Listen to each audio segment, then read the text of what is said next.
ইচ্ছা করেন আমি জীবনে কোন ফোনটার মাধ্যমে প্রথম গেম খেলা শুরু করেছিলাম।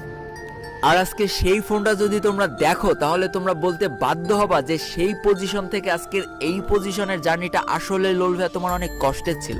চলো আজকে আমি আমার জীবনের একটা গল্প তোমাদের কাছে তুলে ধরি যে আসলে আমি কোন ফোন ইউজ করেছিলাম প্রথম, তারপরে আস্তে আস্তে নিজেকে কিভাবে আপগ্রেড করেছি, নিজের খেলা কিভাবে ভালো করেছি, আর আজকের এই পজিশনে এসে কিভাবে দাঁড়াইছি। আমার মনে আছে একদম নর্মাল একটা ফোন কেনার জন্য আমি 3 মাস ওয়েট করে বসেছিলাম টাকার অভাবে। এরোর ফোনের দিকে হুকি মেরে তাকায় দেখতাম যে ওরা গেম খেলছে, বাট নিজে খেলতে পারতাম না। আর আজকের এই দিনে দাঁড়িয়ে আমার কাছে একটা ফোন কেনা কোনো ব্যাপারও না। চলো আজকে সেই দিনগুলো তোমাদের কাছে শেয়ার করি। যারা আমাকে ভালোবাসো অবশ্যই সেই দিনগুলোর কথা তোমাদেরও ভালো লাগবে। তো বেশি প্যাক না করে ছোট্ট একটা ইন্টু দ্য আজকের ভিডিও শুরু করা যাক।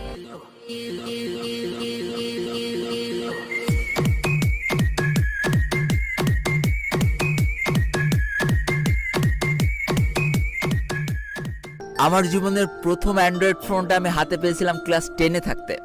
আব্বু 3000 টাকা দিয়েছিল, আম্মু কিছু টাকা দিয়েছিল, ভাইয়া কিছু টাকা দিয়েছিল, আর আমার কিছু জমানো টাকা ছিল। সব মিলে 6000 টাকা হয়েছিল। দেশীয় একটা ব্র্যান্ডের ফোন, সিম্ফনি। মডেল ছিল H120 আর র্যাম ছিল 1 GB। ওই ছিল জীবনের প্রথম অ্যান্ড্রয়েড ফোন। ওফ, কি যে মজা পেয়েছিলাম। ওই ফোনটা ইউজ করতে করতে ইন্টার পরীক্ষা পার করে ফেললাম। অলরেডি 3 বছর ইউজ করা হয়ে গিয়েছে ফোনটা আমার। আর ইন্টার পরীক্ষার পরে আমার লাইফের সব থেকে বড় ঝড় আসলো, যার কারণে আমি জীবনের সব থেকে বেশি ডিপ্রেশনে চলে গিয়েছিলাম। একটা সময় নিজের জীবনের উপর থেকে মায়া উঠে গিয়েছিল। কারোর সাথে কথা বলতাম না, কারোর সাথে মিশতাম না, বন্ধু বান্ধব সব ত্যাগ করে দিয়েছিলাম। নিজের ঘরটাকে জেলখানা বানিয়ে ফেলছিলাম। সারাদিন ঘরের মধ্যে পড়ে থাকতাম আর ওই আমার 6000 টাকার 1 GB র্যামওয়ালা ফোনটা সারাদিন ঘোটাঘুটি করতাম। একদিন দেখে আমাদের এলাকায় কিছু ছোট ছোট ছেলেপিলে এই ফ্রি ফায়ার গেমটা খেলছে। যেই দিন আমি প্রথম ফ্রি ফায়ার গেমটার সাথে পরিচিত হলাম, এক নজর গেমটা দেখে কেমন যেন একটা ভালো লাগা কাজ করে গেল। বাসায় এসে প্লে স্টোরে সার্চ দিয়ে দেখি 500 MB গেম। সারা রাত চিন্তা করলাম যে ভাই আমার ফোনে র্যামই তো 1 GB, আমার কি এই গেম চলবে? 3 বছর ইউজ করে ফেলেছি নর্মাল একটা সেট। ভাই গ্যালারি ওপেন হতে আমার 1 মিনিট সময় লাগতো। চিন্তা করতেছি গেমটা ইনস্টল দিয়ে যদি ফোনটা নষ্ট হয়ে যায়, আমার বাসা থেকে তো জীবনেও ফোন কিনে দেবে না। তারপর অনেক চিন্তা ভাবনা করার পর তারপরের দিন সকালে প্রথম আমার ফোনে ইনস্টল দিয়ে ফেললাম ফ্রি ফায়ার গেম। বিশ্বাস করো, ওই গেমের উপরে যখন ক্লিক করলাম তখন আমার ফোন 4-5 বার খালি অটো রিস্টার্ট নিচ্ছিল। ব্যাটারিটা খুলে আবার লাগালাম। অবশেষে গেমের ভিতরে ঢুকে দেখি ভালোই খেলা যাচ্ছে, খারাপ না। ঘরের দরজা জানলা লাগাই দিয়ে আমি সারা রাত খেলতাম। আমার মনে আছে আমি একদম সারা রাত খেলতাম ক্লাসিক। আমার জীবনের প্রথম ম্যাচটার কথা আমার স্পষ্ট মনে আছে। আমি সারা মাঠে খালি পনপন করে ঘুরেছিলাম, কোনো এনিমি পাইনি। লাস্ট মোমেন্টে দেখি সামনে গোলাগুলি হচ্ছে, আমি ভয়তে উল্টো দৌড় দিয়েছিলাম জোনের ভিতরে। জোনে এলিমিনেট হয়ে গিয়েছিলাম, জোন থেকে বেরোতে পারিনি। আমি আমার ওই নর্মাল ফোনটা দিয়ে 3 মাস গেম খুব ভালোভাবে খেলতে পারিছিলাম। তারপরে দেখি আমার ব্যাটারি ফুলে গেছে। তার কিছুদিন পর দেখি আমার স্কিন দপদপ করতেছে, মানে কিছুক্ষণ পর স্কিন আস্তে আস্তে পুরো সাদা হয়ে যাচ্ছে। তখন আমাকে কেউ দাম দিত না। বড় ভাইদের হাত পায়ে ধরে একটা গিল্ডে ঢুকেছিলাম। একটা পর্যায়ে যে সেই গিলটা থেকেও আমাকে কিক মেরে দিয়েছিল। এইভাবে আর কিছুদিন খেলার পর ফোনটা একেবারেই নষ্ট হয়ে গেল। ব্যাস, আমার ফ্রি ফায়ার খেলা ওখানেই শেষ হয়ে গেল। দেখো, যেই ফোনটা তোমরা এখন দেখতে পারছো এটাই আমার জীবনের প্রথম ফোন ছিল যেটার মাধ্যমে আমি ফ্রি ফায়ার খেলা শুরু করি। দেখতেই পাচ্ছ ফোনটার কি লেভেলের অবস্থা, ভেঙে কুচি কুচি হয়ে গিয়েছিল। এইভাবে আমি কতগুলো মাস খেলেছি এই ফোনটা দিয়ে। আর ফোন যে কি পরিমাণ গরম হতো, একটা ম্যাচ খেললে ফোন দিয়ে আগুন উড়ে যেত। দেখতেই পারছো এই সেই ফোন। এই ফোন দিয়ে আমি 7 মাস কি 8 মাস গেম খেলেছি। তারপরে এই ফোনটা যখন একেবারে নষ্ট হয়ে যায় আমি ভাবছিলাম কিভাবে একটা ফোন কিনবো। আব্বুর কাছে টাকা চাইলাম, সরাসরি না করে দিল। বললো তোর না ফোন আছে, আবার ফোন কি করতে কিনে দিব। তখন আমি আবার টিউশনই করাতাম, কিছু টাকা জমে নিয়েছিলাম। একদিন দেখে আব্বুর মন কিভাবে কি নরম হয়েছে, 10,000 টাকা বের করে দিয়ে বললো যে একটা ফোন কিনে নিয়ে। আব্বু দিল 10,000 টাকা, আমার কাছেও কিছু জমানো টাকা ছিল, আম্মুরা দিল, ভাইরা দিল। তারপরেও 4,000 টাকা শর্ট ছিল আমার পছন্দের ফোনটা কেনার। একটা বন্ধুর কাছ থেকে হাওলাত দিয়ে নিলাম 19,000 টাকা এক জায়গায় করে। জীবনের সব থেকে পছন্দের একটা ফোন কিনলাম, যেটা ছিল Redmi Note 8। বিশেষ করে আমার কাছে কেউ যদি এখন আইফোন দিয়ে বলে তোমার সব থেকে পছন্দের ফোন তোমার লাইফে কোনটা ছিল, আমি বলবো Redmi Note 8, কারণ এটাই আজকে আমার এই পজিশনে নিয়ে এসে দাঁড় করিয়েছে। বিশ্বাস করো, নিজের জেদের জন্য Redmi Note 8 ফোনে এত ভালো খেলা শুরু করেছিলাম না।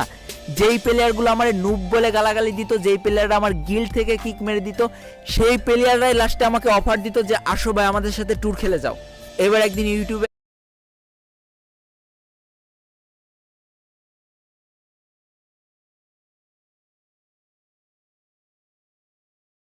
একটা ইউটিউবারের ভিডিও দেখছে আর চিন্তা করছে আল্লাহ, এর থেকে তো আমার গেম পেলে অনেক ভালো। তাহলে এ যদি বাংলাদেশে এত বড় একটা আমি কেন পারবো না? আর এই রেডমি নোট 8 ফোনটা দিয়ে আমার ইউটিউব যাত্রা শুরু হয়ে গেল। একটা মাস ভিডিও ছেড়েছিলাম, 7-8টা করে ভিউ আসতো, কেউ গালাগালি দিত, কেউ আমার দেখে হাসতো, কিন্তু আমি আমার লক্ষ্যে অটল ছিলাম যে আমি ইউটিউবার হয়ে দেখাবো। আর দীর্ঘ 5 থেকে 6 মাস পরে সেই দিনটা চলে আসলো, হঠাৎ করে আমার একটা ভিডিও ভাইরাল হয়ে গেল। তারপর থেকে কেন জানি না আমার যাত্রাটা অনেক সহজ হয়ে গিয়েছিল। আমার যখন 2.5 লাখ সাবস্ক্রাইবার হলো, জীবনে প্রথম নিজের ইনকামের টাকা দিয়ে একটা ভালো ফোন কিনলাম। ততদিন আমার সামর্থ্য হয়ে গিয়েছিল যে পোকো X3 থেকে আরো ভালো ফোন কেনার, কিন্তু আমি জীবনে অপচয় করা পছন্দ করি না। তারপরে যাত্রাপথে তো তোমরা আমার সাথেই ছিলে। এইভাবে ভিডিও আপলোড করতে করতে আমার 6 লাখ সাবস্ক্রাইবার হয়ে গেল। আর এখন তোমাদের ভালোবাসায় আমি একটা কম্পিউটার কিনে নিয়েছি, যেটার দাম প্রায় 2 লাখ টাকা। আর তাতে ওপি লেভেলের গেম প্লে করা যায়। তবে একটা জিনিস বলবো, আমার এই পর্যন্ত পৌঁছানোর পিছনে সব থেকে বেশি ভূমিকা যে জিনিসটা, সেটা হচ্ছে আমার জেদ। আমার ইউটিউব ক্যারিয়ারে প্রত্যেকটা পর্যায়ে পর্যায়ে আমার জেদ কাজ করেছে। একটা সেকেন্ডে সেকেন্ডে আমার নিজের প্রতি আস্থা ছিল যে ওই মানুষগুলো যদি পারে তাহলে আমি কেন পারবো না। এবার আজকে আমার অবস্থানে তুমি তোমাকে বসাও আর নিজের কাছে প্রশ্ন করো, তুমি কতটুকু করেছো তোমার ক্যারিয়ারের জন্য। আমার বাবা মারও কিন্তু সামর্থ্য ছিল আমার অনেক দামি একটা ফোন কিনে দেওয়ার, কিন্তু আমি কখনোই আমার বাবা মার উপরে প্রেশার দিতে পারিনি যে আমার ফোন কিনে দেওয়া লাগবেই। তোমরা কি করো, আমার ফোন কিনে দেওয়া লাগবেই, ফোন কিনে দিতেই হবে, বাড়ি শুরু করে দাও অশান্তি। যদি সহজে কোনো জিনিস পেয়ে যাও তার কোনো মর্যাদাই থাকে না। আমার মতো যদি কষ্ট করে অর্জন করে নিতে পারো তাহলে তোমার মধ্যে সেই জিনিসটার মর্যাদা সব থেকে বেশি থাকবে।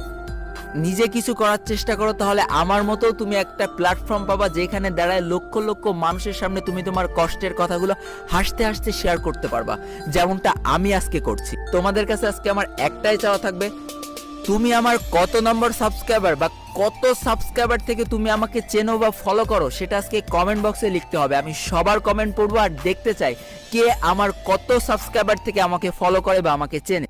তো আজকের ভিডিওটা এই পর্যন্তই ছিল। ভিডিওটি ভালো লাগলে অবশ্যই একটা লাইক করে ফেলো, কমেন্ট করো, বন্ধুদের কাছে শেয়ার করে দিও। আর